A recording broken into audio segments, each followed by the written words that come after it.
If you're interested in data visualization or in building your own charts, you've probably heard about something called D3.js and that you should learn it if you want to work with data visualization in some way. That's why in this video, I will walk you through what D3.js actually is, when you should or should not use it, and what are its basic concepts so you can start building with it. Hi, I'm Laura and I'm a software engineer with a heavy focus on data visualization. And on my daily work, I use D3.js to build and maintain charts. And I would say that it is the core of my developer toolset. That's why today I want to introduce you to this library and tell you what are its basic concepts. So let's start with what is D3 and why it exists. And the first thing that we need to know is that D3 is not a charting library, like it has no concept of charts. If we go to D3 website, we can see that they define themselves as a JavaScript library for bespoke data visualizations. If we get more into it, D3 is not like one tool that you can use, it's a low-level toolbox. A suite of a lot of packages, I think it's more than 30 different libraries that you can use for specific needs. And it basically provides you a way to create graphics by composing different shapes or primitives with also logic functions. And what it means is that you can tailor your visualization to achieve exactly what you want, because there's not like a default representation of your data, like a bar chart, for example. Second thing that's super important is that D3 is meant to work with the web. D3 stands for data-driven documents because it directly touches the DOM elements, which makes it ideal for working with HTML, JavaScript, CSS, Canvas. That also means that you can easily integrate it with any of the modern front-end frameworks like React, Angular, Vue, Svelte. And then what I think made it such a big library is that it's meant for dynamic visualization. So D3 has a very novel concept called the data join. That means that you can control exactly what happens when your data changes and how it changes what the user is seeing on screen. And what's also very cool is that it's very smart about how it does it, so it's very quick, laggy animations and so on, because it's very smart on only updating the things that need to be updated. Now you might be wondering, how does it compare to other libraries? I would like that you think of it as a level of low level where you basically have to build everything yourself, and then high level where you basically get out of the box things like you can use like a library that just tells you, okay, this is a bar chart, just put the data in and you can use it. D3 is a bit more on the low level side of things, so it will give you a few building blocks, and basically what you need to do is like integrate things together to build whatever chart or visualization you want. Then you can assess when you should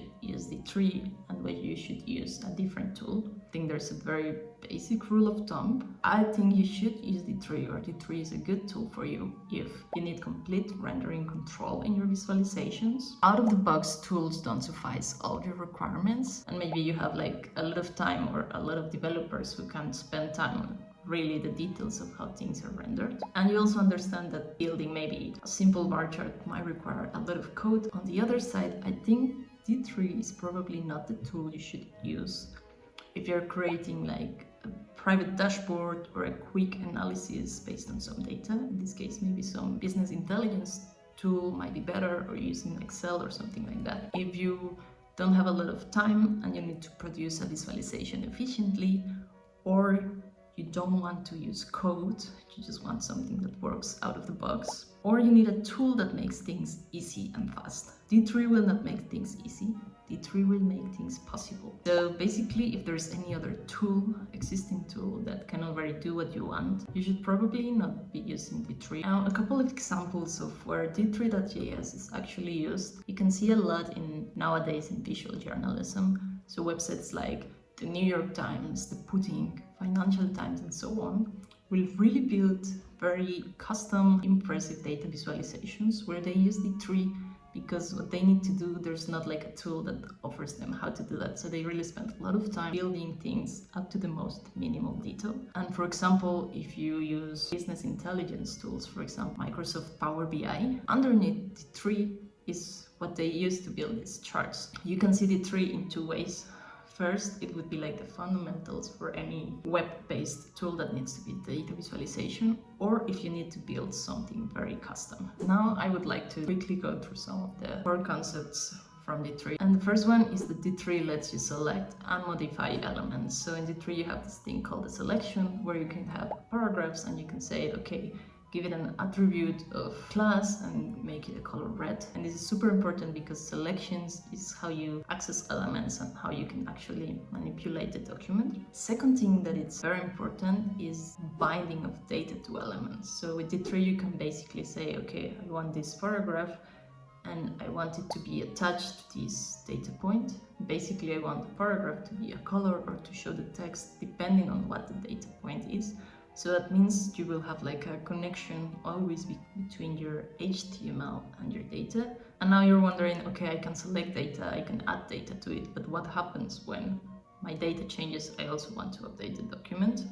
And that's what D3 is actually for. It actually has a way of understanding how data has changed. This is data that is new, that was not there before. This is just data that was there, but now it's a bit different.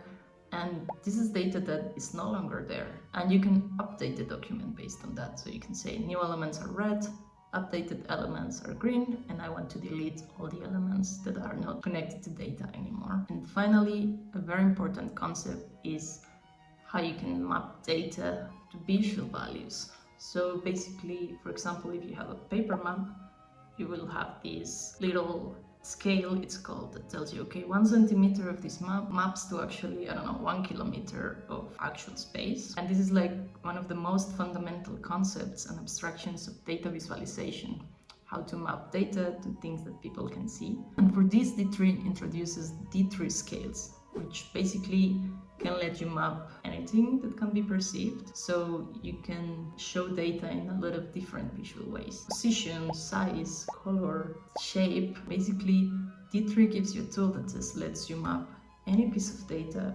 into a visual value. I would say that if you know and understand these basic concepts, you are already well on your way to start working with D3. And how I would encourage you to learn it is to go to the D3 documentation, go on Observable, see the examples and the code of how other people build things, and then just start experimenting, changing a bit of line here, changing a little the color of something there, and slowly you would start to grasp how to build things with D3.